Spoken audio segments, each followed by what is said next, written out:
Hi everyone, hope you all had a really good weekend and welcome to Storytime. So, my name's Georgia and I'm a conversation starter at the Yard, and we are reading Six of Crows. So far, we have read two chapters. In the first chapter, we met Just, not 100% sure how to pronounce his name, but he is a guard who works at a merchant's house, and we were introduced to Grecias, who are like sort of magic using servants. And then in the second chapter, we met Kaz, Inej, Jasper, who are all part of the Dregs gang, and they had a sort of confrontation standoff with someone in like an opposing gang, and came out on top, of course. And so in the third chapter, it's a continuation of that, and it is mostly focused on Kaz, who is the leader of that gang. So if you're there, sat, you got your cup of tea, you got your coffee, you got a drink, okay.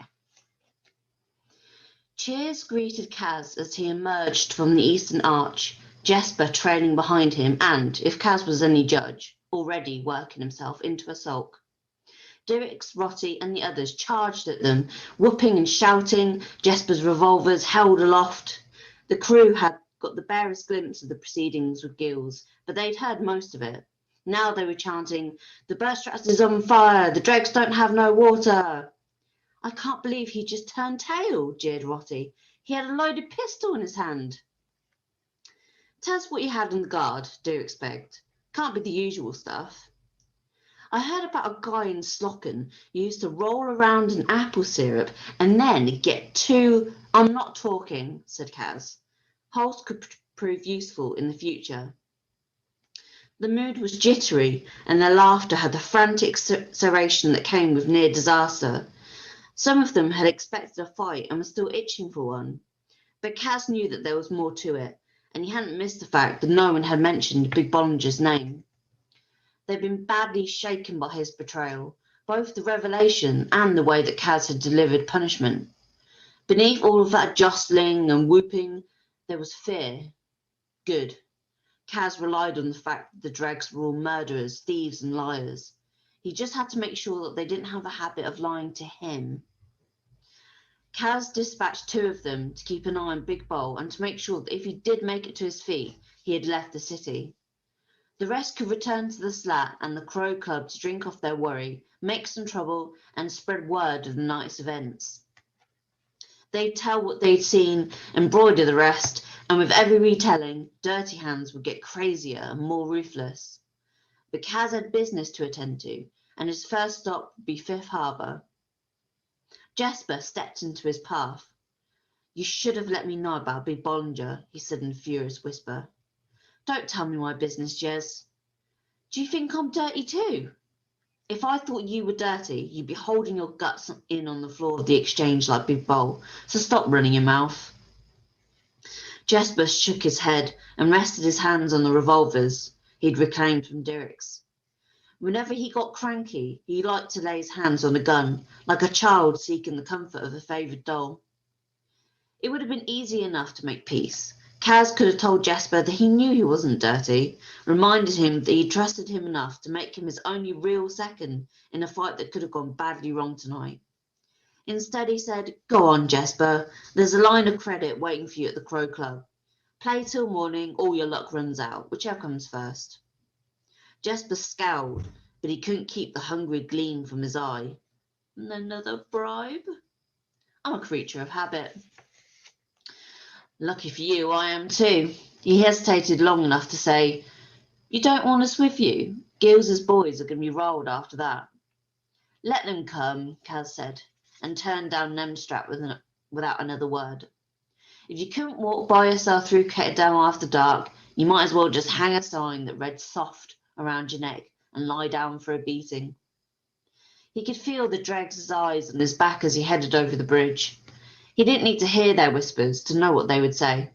They wanted to drink with him, hear him explain how he'd known Big Bollinger had gone over to the Black Tips, listen to him describe the look in Gill's eyes when he dropped the pistol. They'd never get it from Kaz, and if they didn't like it, they could find another crew to run with. No matter what they thought of him, they'd walk a little taller tonight. It was why they stayed, why they gave their best approximation of loyalty for him. When he had officially become a member of the Dregs, he'd been 12, and the gang had been a laughingstock. Street kids and washed-up cadgers running shell games and penny-poor cons out of a run-down house in the worst part of the barrel. But he hadn't needed a great gang, just one he could make great, one that needed him. Now they had their own territory, their own gambling hall, and that run-down house had become the slap, a dry, warm place to get a hot meal or hole up when you were wounded. Now the Dregs were feared. Kaz had given them that. He didn't owe them small talk on top of that. Besides, Jesper was smooth all over. A few drinks in and a few hands up and the sharpshooter's good nature would return. He held a grudge about as well as he held his liquor, and he had a gift for making Kaz's victories sound like they belonged to everyone. As Kaz headed down one of the little canals that would take him past Fifth Harbour, he realised he felt saints. He felt almost hopeful. Maybe he should see a medic. The Black Tips had been nipping at his heels for weeks, and now he'd forced them to play their hand. His leg wasn't too bad either, despite the winter chill.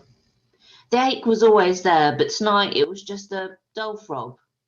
Still, a part of him wondered if the parlay was some sort of test Haskell had set for him. Haskell was perfectly capable of convincing himself that he was the genius making the Dregs prosper, especially if one of his cronies was whispering in his ear. That idea didn't sit easy, but Kaz could worry about Haskell tomorrow. For now, he'd make sure everything was running on schedule at the harbour, and then head home to the slat for a much-needed sleep. He knew Inej was shadowing him. She'd been with him all the way from the exchange. He didn't call out to her. She would make herself visible when she was good and ready. Usually he liked the quiet. In fact, he would have happily sewn most people's lips shut. But when she wanted to, Inej had a way of making you feel her silence. It tugged at your edges. Kaz managed to endure it all the way past the iron railings of Zent's Bridge, the grating covered in little bits of rope tied in elaborate knots, sailors' prayers for safe return from sea. Superstitious rot. Finally he gave in and said, "Spit it out already, Rafe." Her voice came from the dark. "You didn't send anyone to Burstrap." "Why would I?" "If Gills doesn't get there in time." "No one's setting fires at 19 Burstrap." "I heard the siren." "A happy accident. I take inspiration where I find it." "You were bluffing then. She was never in any danger." Kaz shrugged, unwilling to give her an answer. Inej was always trying to wring little bits of decency from him. When everyone knows you're a monster, you needn't waste time doing every monstrous thing. "Why did you even agree to the meet if you knew it was a setup?" She was somewhere to the right of him, moving without a sound. He had heard other members of the gang say that she moved like a cat, but he suspected cats would sit attentively at her feet to learn her methods. "I'd call the night a success," he said. "Wouldn't you?" "You were nearly killed. So was Jesper." Gills emptied the Black Tips coffers, paying useless bribes. "We've outed a traitor, re-established our claim on Fifth Harbour, and I don't have a scratch on me. It was a good night." "How long have you known about Big Bollinger?" "Weeks. We're going to be short-staffed." That reminds me. Let Rahaki go." "Why? There's no one like him at the tables." Lots of sobs know their way around a deck of cards. Rahaki is a little too quick. He's skimming. "He's a good dealer. He has a family to provide for. You could give him a warning, take a finger. Then he wouldn't be a good dealer anymore, would he?" When a dealer was caught skimming money from a gambling hall, the floor boss would cut off one of his pinky fingers. It was one of those ridiculous punishments that had somehow become codified in gangs. It threw off the skimmer's balance, forced him to relearn his shuffle, and showed any future employer that he had to be watched. But it also made him clumsy at the tables. It meant he was focusing on simple things like the mechanics of the deal instead of watching the players. Kaz couldn't see Inej's face in the dark, but he sensed her disapproval. Greed is your god, Kaz. He almost laughed at that. No, Inej, greed bows to me. It is my servant and my lever. And what god do you serve then? Whichever will grant me good fortune. I don't think gods work that way. I don't think I care. She blew out an exasperated breath. Despite everything she'd been through, Inej still believed her silly saints were watching over her. Kaz knew it, and for some reason he loved to rile her. He wished he could read her expression now. There was always something so satisfying about the little furrow between her black brows. How did you know I would get to Vandal in time? She asked. Because you always do. You should have given me more warning. I thought your saints would appreciate the challenge. For a while she said nothing, and then from somewhere behind him he heard her. Men mock the gods until they need them, Kaz. He didn't see her go, only sensed her absence. Kaz gave an irritated shake of his head. To say he trusted Inej would be stretching the point, but he could admit to himself that he had come to rely on her heavily. It had been a gut decision to pay off her indenture with the menagerie, and it had cost the dregs sorely. Per Haskell had needed convincing, but Inej was one of the best investments Kaz had ever made. That she was so very good at remaining unseen made her an excellent thief of secrets, the best in the barrel.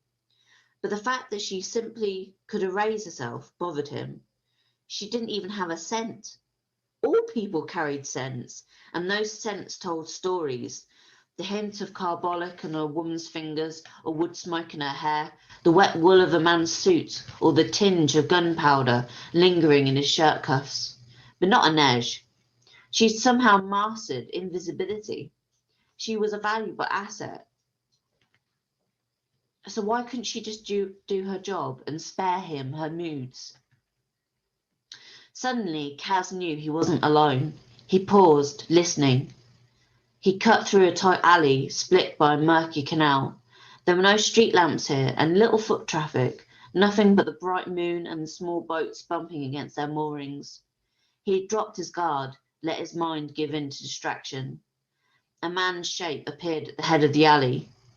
What business? Kaz asked. The shape lunged at him. Kaz swung his cane in a low arc. It should have made direct contact with his attacker's legs, but instead it sailed through empty space. Kaz stumbled, thrown off balance by the force of his swing. Then, somehow, the man was standing right in front of him. A fist connected with Kaz's jaw. Kaz shook off the stars that rocketed through his head. He spun around and swung again, but there was no one there. The weighted head of Kaz's stick whooshed through nothing and cracked against the wall. Kaz felt the cane torn from his hands by someone on his right. Was there more than one of him? And then a man stepped through the wall. Kaz's mind stuttered and reeled, trying to explain what he was seeing as a cluster of mist became a cloak, boots, the pale flash of a face. Ghosts, Kaz thought. A boy's fear, but it came with absolute surety. Geordie had come for his vengeance at last. It's time to pay for your debts, Kaz. You never got something for nothing. The thought passed through Kaz's mind in a humiliating, gibbering wave of panic. Then the phantom was upon him, and he felt a sharp jab of a needle in his neck. A ghost with a syringe. Fooled, he thought, and then he was in dark. Kaz woke to the sharp scent of ammonia. His head jerked back as he fully returned to consciousness. The old man in front of him wore the robes of a university medic. He had a bottle of woofed salts in his hand that was wavering beneath Kaz's nose. The stink was nearly unbearable. Get away from me, Kaz rasped. The medic eyed him dispassionately, returning the woofed salts to their leather pouch. Kaz flexed his fingers, but that was all he could do. He'd been shackled to a chair with his arms behind his back. Whatever they'd injected him with had left him groggy. The medic moved aside, and Kaz blinked twice, trying to clear his vision and make sense of the absurd luxury of his surroundings. He'd expected to wake in the den of the Black Tips or some other rival gang. But this wasn't cheap barrel flash. A squat decked out like this took real money. Mahogany panels dense with carvings of frothing waves and flying fish, shelves lined with books, leaded windows, and he was fairly sure there was a real decapple. One of those demure oil portraits of a lady with a book open in her lap and a lamb laying at her feet. The man observing him from behind a broad desk had the prosperous look of a merchant. But if this was his house, why were armed members of the Stadwatch guarding the door? Damn it, Kaz thought. Am I under arrest? If so, this much was in for a surprise. Thanks to an edge, he had information on every judge, bailiff, and high councilman in Kerch. He'd be out of his cell before sunrise, except he wasn't in a cell. He was chained to a chair. So what the hell was going on? The man was in his 40s, with a gaunt but handsome face and hairline making a determined retreat from his forehead. When Kaz met his gaze, the man cleared his throat and pressed his lips together. Mr. Brecker, I hope you're not feeling too poorly. Get this old cranker away from me. I feel fine. The merch gave a nod to the medic. You may go. Please send me your bill. And I would, of course, appreciate your discretion in this matter. The medic secured his bag and exited the room. As he did, the merchant rose and picked up a sheaf of papers from his desk. He wore the perfectly cut frock coat and vest of all the Kerch merchants, dark, refined, deliberately staid. But the pocket watch and tie-pin told Kaz all he needed to know. Heavy links of laurel leaves made up the watch's gold fob, and the pin was a massive, perfect ruby. I'm going to pry that fat jewel from its setting and jab the pin right through your merchant neck for chaining me to a chair, Kaz thought. But all he said was, Van Eck. The man nodded. No bow, of course. Merchants didn't need to bow to scum from the barrel. You know me then? Kaz knew all the symbols and jewels from all the Kerch merchant houses. Van Eck's crest was the red laurel. It didn't take a professor to make the connection. I know you, he said. You're one of those merch crusaders, always trying to clean up the barrel. Van Eck gave another small nod. I try to find men, honest work. Kaz laughed. What's the difference between wagering at the Crow Club and speculating on the floor of the exchange? One is theft and the other is commerce. When a man loses his money, he may have trouble telling them apart. The barrel is a den of filth, vice, violence. How many of the ships you send sailing out the Kessan harbours never return? That doesn't. 1 out of 5, Van Eck. 1 out of 5 vessels you send seeking coffee and Jerda and bolts of silk sinks to the bottom of the sea, crashes on the rocks, falls prey to pirates, 1 of the 5 crews dead, their bodies lost to foreign waters, food for deep sea fishes. Let's not speak of violence. I won't argue ethics with a stripling from the barrel. Kaz didn't really expect him to. He was just stalling for time as he tested the tightness of the cuffs around his wrists. He let his fingers feel along the length of the chain as far as they were able, still puzzling out where Van Eck had brought him. Though Kaz had never met the man himself, he'd had cause to learn the layout of Van Eck's house, inside and out. Wherever they were, it wasn't the merchant's mansion. Since you didn't bring me here to philosophise, what business? It was the question spoken at the opening of any meeting. A greeting from a peer, not a plea from a prisoner. I have a proposition for you. Rather, the council does. Kaz hid his surprise. Does the Mercer Council begin all negotiations with a beating?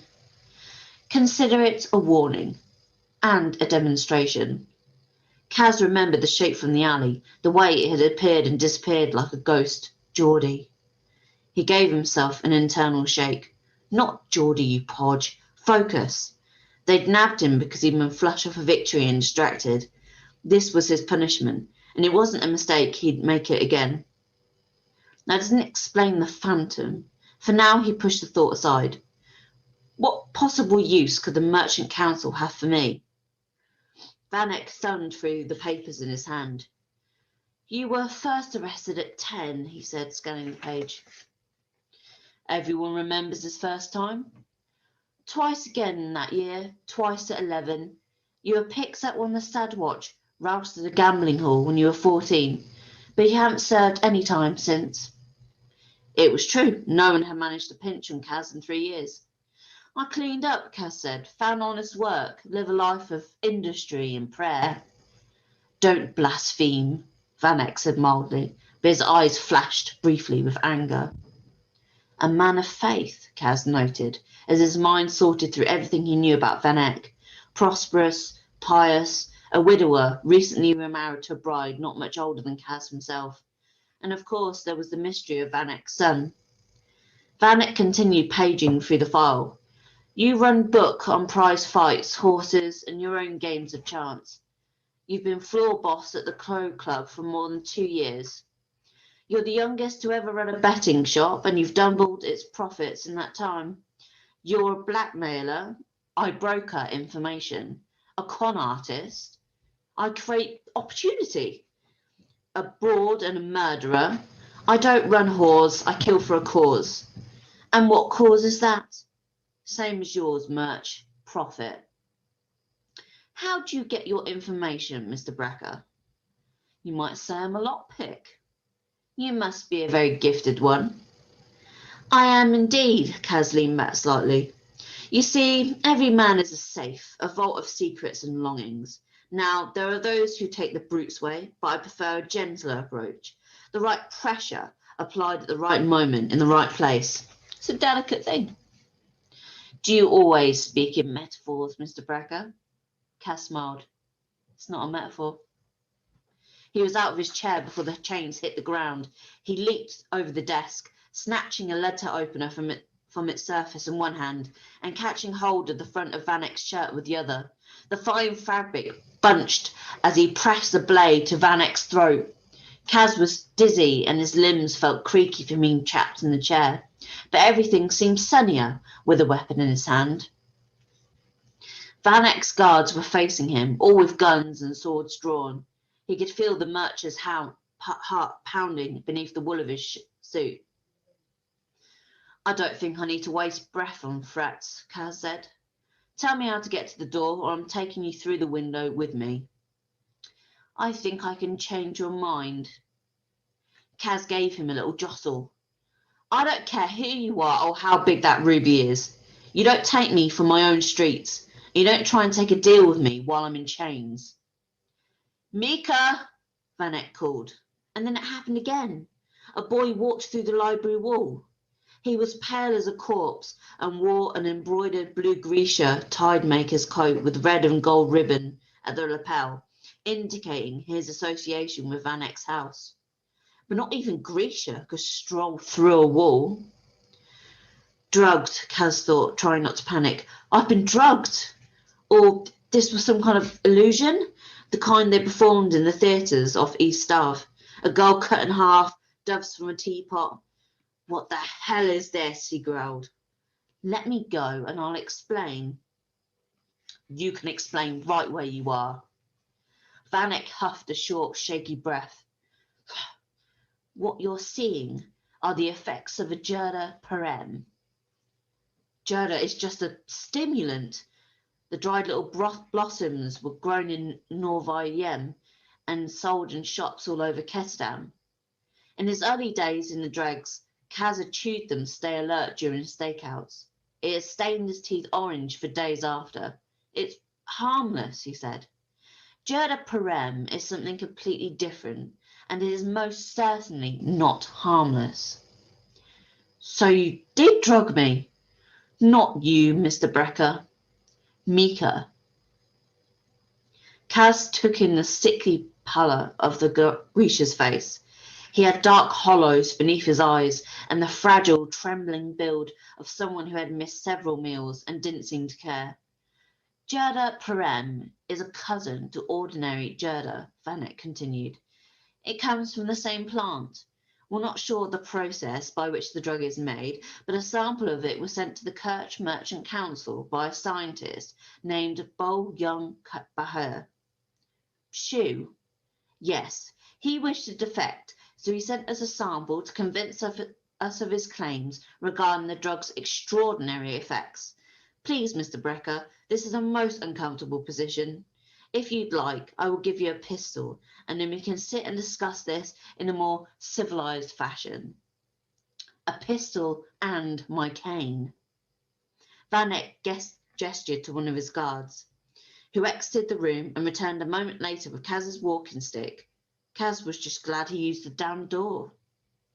Pistol first, Kaz said, slowly. The guard unholstered his weapon and handed it to Kaz by the grip. Kaz grabbed and cocked it in one quick movement, then released Vanek, tossed the letter opener onto the desk, and snatched his cane from the guard's hand.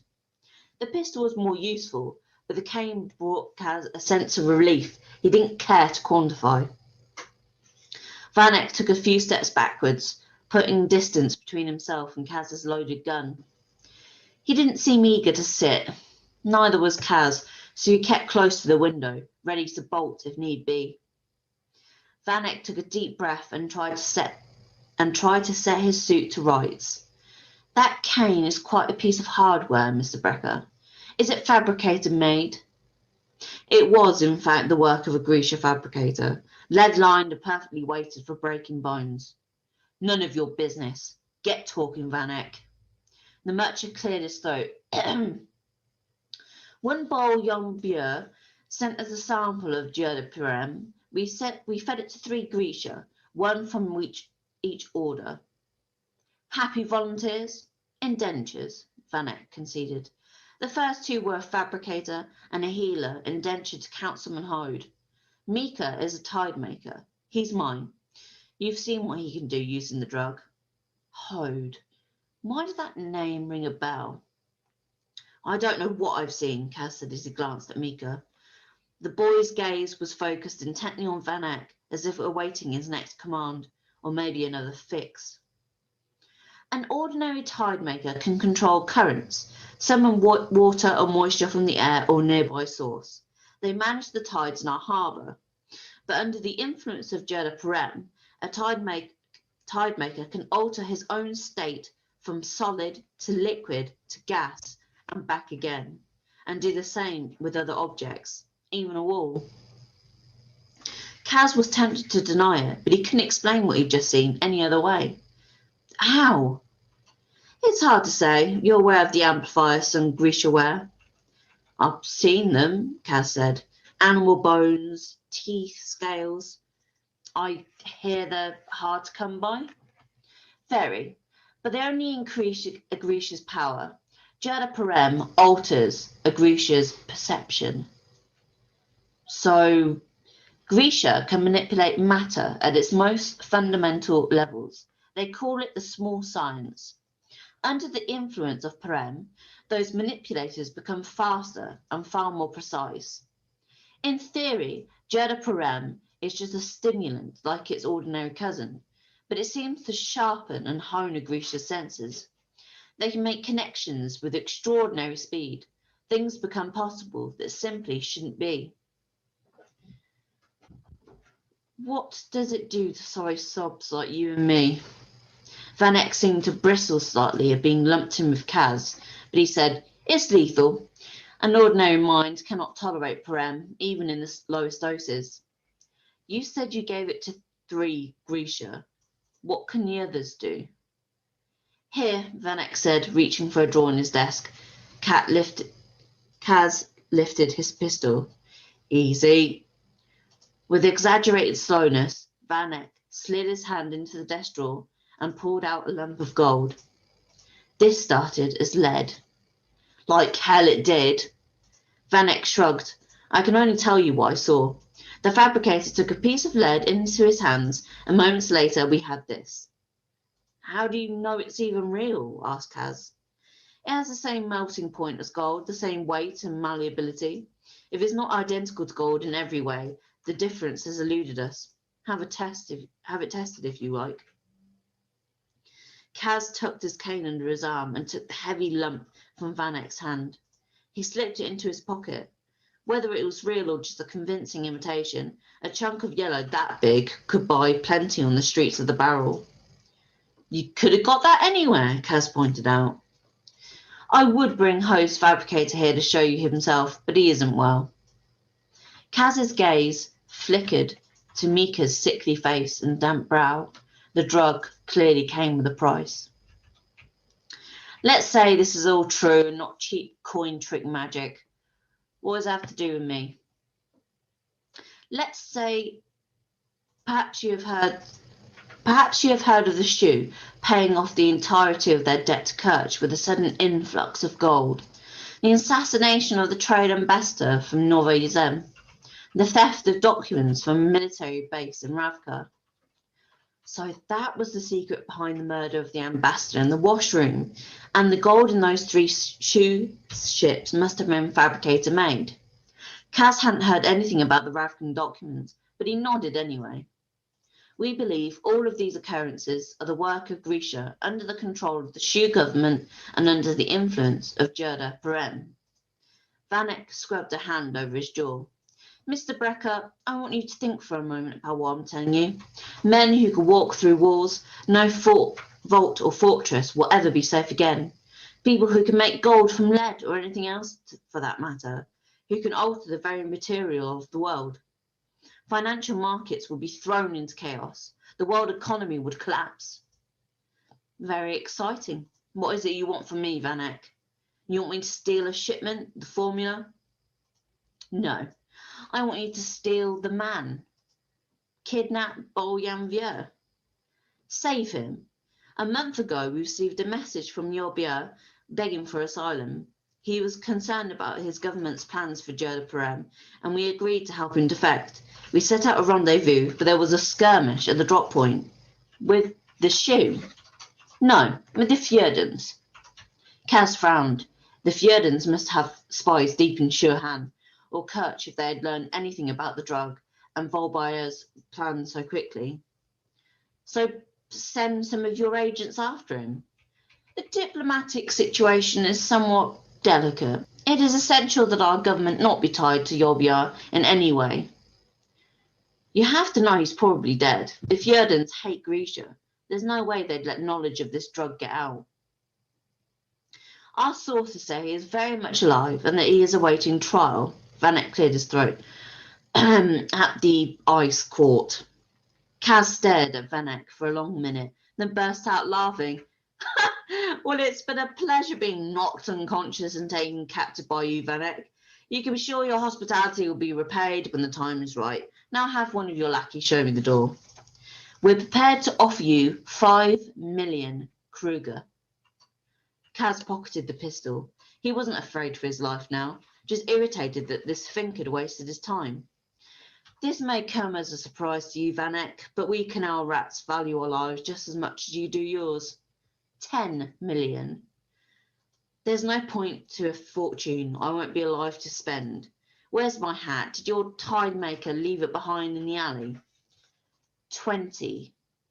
Kaz paused. He had the eerie sense that the carved fish on the walls had halted mid-leap to listen. 20 million Kruger. Van Eyck nodded. He didn't look happy. I'd need to convince a team to walk into a suicide mission. That won't come cheap. Despite what he'd said to Van Eyck, there were plenty of people in the Barrel who didn't have much to live for. 20 million Kruger is hardly cheap, Van Eyck snapped. The ice courts have never been breached. That's why we need you, Mr. Brecker. It's possible Bolvoyeur is already dead or he's given up all of his secrets to the Fjerdans, but we think that we have at least a little time to act before the secret of Gerda Perem is put into play. If the Shu have the formula, Yolbier claimed he'd managed to mislead his superiors and keep the specifics of the formula secret. We think they're operating from whatever limited supply you'll be left behind. Greed bows to me. Maybe Kaz had been a little too cocky on that front. Now greed was doing Van Eck's bidding. The lever was at work, overcoming Kaz's resistance, moving him into place. 20 million Kruger. What kind of job would this be? Kaz didn't know anything about espionage or government squabbles, but why was stealing Bol Valueur from the Ice Corps be any different from liberating valuables from a merchant safe? The most well-protected safe in the world, he reminded himself. He'd need a very specialised team, a desperate team, who wouldn't balk at the real possibility that they'd never come back from this job. And he wouldn't be able to pull just from the dregs. He didn't have the talent he'd need in their ranks. That means that he'd have to watch his back more than usual. But if they managed it, even after Pascal had got his cut, Kaz's share of the scrub would be enough to change everything, to finally put into motion the dream he'd had since he'd first crawled out of a cold harbour with revenge burning a hole in his heart. His debt to Geordie would be paid at last. There would be other benefits too. The Church Council would owe him, to say nothing of what this particular heist would do for his reputation. To infiltrate the impenetrable Ice Corps and snatch a prize from the bastion of Fjordan nobility and military might. With a job like this under his belt and that kind of scrub at his fingertips, he wouldn't need Pascal anymore. He could start his own operation. But something was off. Why me? Why the dregs? There are more experienced crews out there. Mika started to cough, and Kaz saw blood on his sleeve. Sit, Van Eck instructed gently, helping Mika into a chair and offering the Grisha his handkerchief. He signalled to a guard. Some water. Well, prodded Kaz. How old are you, Mr. Becker? 17. You haven't been arrested since you were 14, and since I know you are not an honest man any more than you are an honest boy, I can only assume you have the quality I need most in a criminal. You don't get caught. Van Eck smiled slightly then. There's also the matter of my de Capelle. I'm sure I don't know what you mean. 6 months ago, a de Capelle oil worth nearly 100,000 Kruger disappeared from my home. Quite a loss. It was, especially since I'd been assured that my gallery was impenetrable and that the locks on its doors were foolproof. I do seem to remember reading about that. Yes, admitted Van Eck with a small sigh. Pride is a perilous thing. I was eager to show off my acquisition and the lengths I'd gone to in order to protect it. And yet, despite all of my safeguards, despite dogs and alarms and the most loyal staff in all of Kestan, my painting is gone. My condolences. It has yet to surface anywhere on the world market. Maybe your thief already had a buyer lined up. A possibility, of course, but I'm inclined to believe the thief took it for a different reason. What would that be? Just to prove that he could. Seems like a stupid risk to me. Well, who else can guess at the motives of thieves? Not me, certainly. From what I know of the Ice Corps, whoever stole my de Capelle is exactly who I need for this job. Then you'd be better off hiring him or her. Indeed, but I'll have to settle for you. Van Eck held Kaz's gaze as if he hoped to find a confession written between his eyes. At last, Van Eck asked, We have a deal then? Not so fast. What about the healer? Van Eck looked baffled. Who? You said you gave the drugs to a Grisha from each order. Mika's a tide maker. He's your ethereal nick. The fabricator who mocked up your gold was a material nick. So what happened to the corporal nick, the healer? Van Eck winced slightly, but simply said, Will you accompany me, Mr. Becker? Warily, keeping an eye on Mika and the guards, Kaz followed Van Eck out of the library and down the hall. The house dripped with merchant wealth, walls panelled in dark wood, floors tiled in clean black and white, all in good taste, all perfectly restrained and impeccably crafted. But it had the feel of a graveyard. The rooms were deserted, the curtains drawn, the furniture covered in white sheets so that each shadowy chamber they passed looked like some kind of forgotten seascape cluttered with icebergs. Hode. Now the name clicked into place. There had been some kind of incident at Hode's mansion on the Geldstraat last week. The whole place had been cordoned off and crawling with Stadwatch. Kaz had heard rumours of a firepox outbreak, and even Inej hadn't been able to learn more. This is Councilman Hode's house, Kaz said, skin crawling. He wanted no part of the plague, but the merchant's guards didn't seem remotely concerned. I thought this place was under quarantine. What happened here is no danger to us. And if you do your job, Mr. Brecker, it never will be. Van Eyck led him through a door and into a manicured garden, thick with the new nectar scent of early crocuses. The smell hit Kaz like a blow to the jaw. Memories of Geordie were already too fresh in his mind, and for a moment Kaz wasn't walking through the canal-side garden with rich Murch. He was knee-deep in spring grasses, hot sun beating down his cheeks, his brother's voice calling him home. Kaz gave himself a shake. I need a mug of the darkest, bitterest coffee I can find, he thought, or maybe a real punch to the jaw. Van Eyck was leading him to a boathouse that faced the canal. The light filtering out between its shuttered windows cast patterns on the garden path. A single sea guard stood at attention beside the door as Van Eyck slid a key from his pocket and into the heavy lock. Kaz put his sleeve up to his mouth as the stink from the closed-up room reached him. Urine, excrement, so much for spring crocuses. The room was lit by 2 glass lanterns on the wall. A group of guards stood facing a large iron box, shattered glass littering the floor at their feet. Some wore the purple uniform of the Stadwatch, others the sea green livery of the Hode House. Through what Kaz now understood had been an observation window, he saw another city guard standing in front of an empty table and 2 overturned chairs. Like the others, the guard stood with his arms loose at his sides, face blank, eyes forwards, gazing at nothing. Van Eyck turned up the light on one of the lanterns, and Kaz saw a body in a purple uniform slumped on the floor, eyes closed. Van Eyck sighed and crouched down to turn the body over. We've lost another, he said. The boy was young, the bare scraps of a moustache on his upper lip.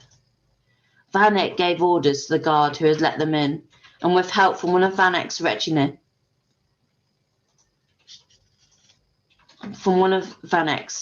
guards, they lifted the corpse and took it from the room. The other guards didn't react, just continued to stare ahead. Kaz recognised one of them, Henrik Darman, the captain of the Stadwatch. Darman? He queried, but the man made no response. Kaz waved a hand in front of the captain's face, then gave him a hard flick on the ear. Nothing but a slow, disinterested blink. Kaz raised his pistol and aimed it directly at the captain's forehead. He cocked the hammer. The captain didn't flinch, didn't react. His pupils didn't contract. He's as good as dead, Van Eyck said. Shoot, blow his brains out. He won't protest and the others won't react. Kaz loaded his weapon, a chill setting deep into his bones. What is this? What happened to them? The Grisha was Corporal Nick, serving her indenture with Councilman Hode's household. He thought because she was a healer and not a heartrender, he was making the safest choice to test the param. Seemed smart enough.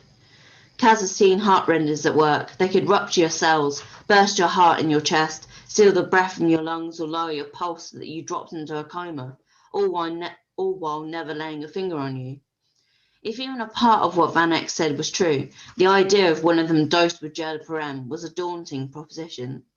So the merchants had tried the drug on a healer instead, but apparently things hadn't gone to plan. You gave her the drug and she killed her master? Not exactly, Van Eyck said, clearing his throat. They had her in that observation cell. Within seconds of consuming the param, she took control of the guard inside the chamber. How? We don't know exactly, but whatever method she used, it allowed her to subdue those guards as well. That's not possible, isn't it? The brain is just one more organ, a cluster of cells and impulses. Why shouldn't a Grisha, under the influence of Jada Param, be able to manipulate those impulses? Kaz's disbelief must have shown. Look at these people, Van Eyck insisted. She told them all to wait. And that's exactly what they've done. That's all they've done since. Kaz studied the silent group more closely. Their eyes weren't blank or dead. Their bodies weren't quite at rest. They were expectant. He suppressed a shiver. He'd seen peculiar things, extraordinary things, but nothing like what he'd witnessed tonight. What happened to Hode? She commanded him to open the door, and when he did, she ordered him to cut the thumb from his hand. We only know how it all happened because the kitchen boy was present. The Grisha girl left him untouched, but he claims Hode carved away his own thumb, smiling all the while. Kaz didn't like the idea of some Grisha moving things around in his head, but he wouldn't be surprised if Hode deserved what he got. During Ravka's civil war, a lot of Grisha had fled the fighting and paid their way to Kerch by becoming indentures, and without realising it, they'd essentially sold themselves into slavery. The Merch is dead. Councilman Hode has lost a great deal of blood, but he's in the same state these men. He's been removed to the country with his family and the staff from his house. Did the Grisha healer go back to Ravka? Kaz asked. Van Eyck gestured Kaz out of the eerie boathouse and locked the door behind them. She may have attempted it, he said as they retraced their steps through the garden and along the side of the house. We know she secured a small craft, and we suspect she was headed to Ravka, but we found her body washed up 2 days ago near the third harbour. We think she drowned, trying to get back into the city. Why would she come back here? For more Jada Param. Kaz thought of Mika's glittering eyes and waxy skin. It's that addictive. Seems to only take one dose. Once the drug has run its course, it leaves the Grisha's body weakened and the craving is intense. It's quite debilitating. Quite debilitating seemed like a bit of an understatement. The Council of Tides controlled entry to the Ketterdam harbours. If the drugged healer had tried to return at night in a small boat, she wouldn't have had much of a chance against the current. Kaz thought of Mika's gaunt face, the way his clothes hung from his body. The drug had already done that to him. If he'd been high in Jada Param and already greedy for the next dose, he'd also looked ready to keel over. How long could a Grisha go on that way? It was an interesting question, but not relevant to the matter at hand. They'd arrived at the front gate. It was time to settle up. 30 million Kruger, Kaz said. We said 20, sputtered Van Eyck. You said 20. It's clear you're desperate. Kaz glanced back in the direction of the boathouse where a room full of men simply waited to die. And now I see why. The council will have my head. They'll sing your praises once you have Bolvanya safely hidden away wherever you intend to keep him. No visiem. Kaz shrugged. You could put him in a coffee pot for all I care. Van Eyck's gaze locked on his. You've seen what this drug can do. I assure you this is the beginning. If Jada Param is unleashed on the world, war is inevitable. Our trade lines will be destroyed and our markets will collapse. Kerch will not survive it. Our hopes rest with you, Mr. Brecker. If you fail, all of the world will suffer for it. Oh, it's worse than that, Van Eyck. If I fail, I don't get paid. The look of disgust on the merchant's face was something that deserved its own decapple oil to commemorate it. Don't look so disappointed. Just think of how miserable you would have been to discover this canal rat had a patriotic streak. You might actually have had to uncurl that lip and treat me with something close to respect. Thank you for sparing me that discomfort, Van Eyck said disdainfully. He opened the door, then paused. I do wonder what a boy of your intelligence might have amounted to under different circumstances. Asked Geordie, Kaz thought with a bitter pang, but he simply shrugged. I'd just be stealing from a better class of sucker. 30 million Kruger. Van Eyck nodded. 30. The deal is the deal. As Van Eyck neatly manicured hands clasped Kaz's leather-clad fingers, the merch narrowed his eyes. Why do you wear gloves, Mr. Brecker? Kaz raised a brow. I'm sure you've heard the stories, each more grotesque than the last. Kaz had heard them too. Brekka's hands were stained with blood. Brekka's hands were covered in scars. Brekka's hands had claws and not fingers because he was part demon. Brekka's touch burned like brimstone. A single brush of his bare skin caused your flesh to wither and die. Pick one, Kaz said as he vanished into the night. Thoughts already turning to the 30 million Kruger and the crew he'd need to help him get it. They were all true enough. That was chapter 3 of 6 of Crows. Let me know if you enjoyed it. We'll be playing, or we'll be streaming rather, this chapter again on Friday. So if you missed it today, don't worry, you can always go back and listen to it, or you can wait until Friday. See you later, guys. Stay safe.